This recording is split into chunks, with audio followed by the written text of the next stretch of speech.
Hello, नमस्कार।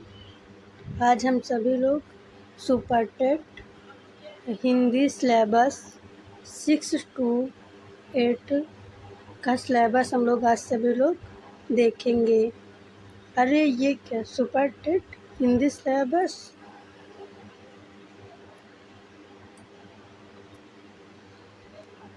Super TET syllabus कुछ इस प्रकार है।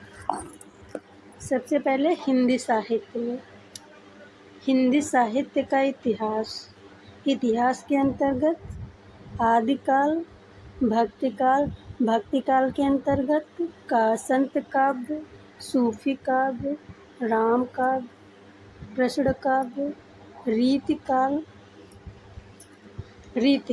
मतलब यहाँ तक इतिहास में हिंदी साहित्य के इतिहास में रीतिकाल तक लिया जाएगा। फिर उसके बाद है आधुनिक काल। आधुनिक काल के अंतर्गत कौन कौन से आएंगे? भारतेंद्र युग, द्विवेदी युग, छायावाद युग और प्रगतिवाद, प्रयोगवाद, नई कविता।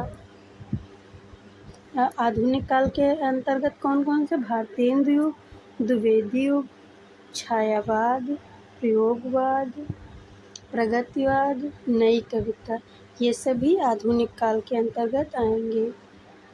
हिंदी साहित्य का गद्य इतिहास, साहित्य का इतिहास जिसके अंतर्गत निबंध, नाटक, उपन्यास, कहानी, जीवनी, आत्मकथा, संस्मरण, रेखाचित्र, यात्रा साहित्य और व्यंग, ये सभी किसके अंतर्गत आएंगे? हिंदी गद्य साहित्य के अंतर्गत आएंगे। और उसके नीचे फिर कौन सा लगा है? हिंदी साहित्य की प्रमुख रचनाकार एवं उनकी रचनाएं। अब ये रचनाएं कौन सी पढ़नी है? जो ये सभी भारतेंद्र युग के, द्विवेदी युग के, छायावाद युग के और प्रगतिवाद, प्रयोगवाद और नाटक के हैं। कहानी, उपन्यास, आत्मकथा, जीवनी, संस्मरण, रेखाचित्र, इनके सभी के रचनाकार एवं रचनाएं पढ़नी हैं।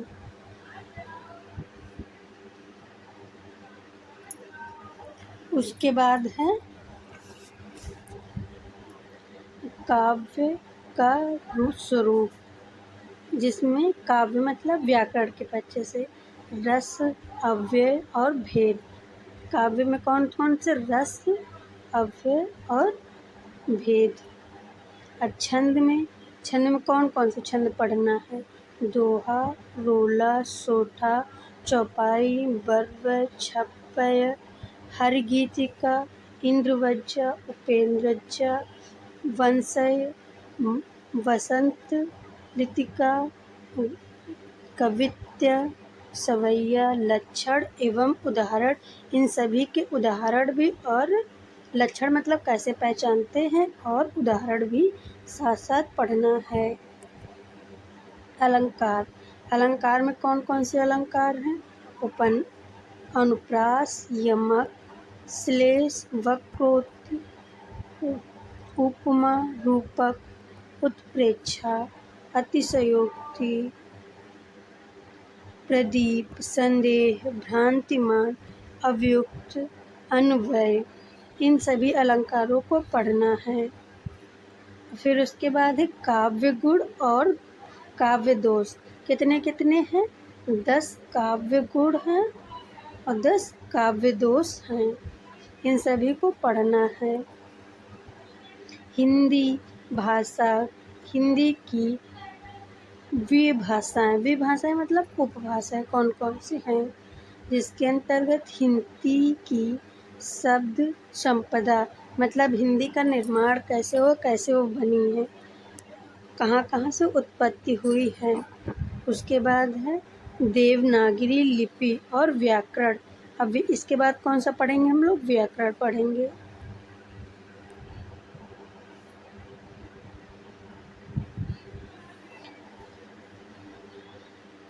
आगे हम लोग कहाँ तक देख लिए थे? देवनागरी लिपि और व्याकरण तक हम लोग देख लिए थे। अब व्याकरण के अंतर्गत क्या क्या आएगा? संधि, समास, वर्णमाला, वर्ण विच्छेद, वाक्य और ये सभी आएंगे। संस्कृत साहित्य, उसके अंतर्गत कौन से आएंगे? भवभूत, कालिदास, भारवी, मार्कंडेय, श्रीहर्ष और बाल भट्ट। इन सभी को संस्कृत के साहित्य को पढ़ना है। उसके बाद है संधि। संधि में कौन कौन सी संधि पढ़नी है? स्वर संधि, व्यंजन संधि और विसर्ग संधि। उसके बाद क्या पढ़ना है? समास, शब्द रूप, व्यय, सर्वनाम रूप, धातु रूप, कारक प्रयोग, अनुवाद। ये सभी संधि के अंतर्गत, और संधि में ये तीनों पढ़ना है। उसके बाद समास, फिर शब्द रूप, फिर सर्वनाम रूप, धातु रूप, कारक प्रयोग, अनुवाद, ये सभी को पढ़ना है।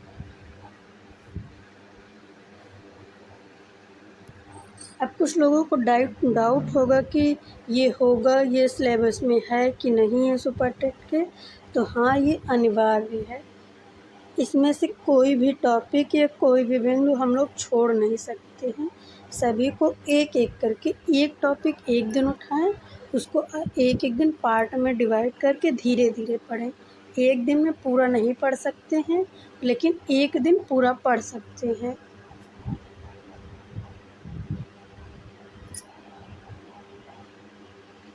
अगर किसी को इस पाठ्यक्रम में संदेह बिल्कुल नहीं होना चाहिए, क्योंकि यही सिलेबस सब जगह है जो 6 to 8 में।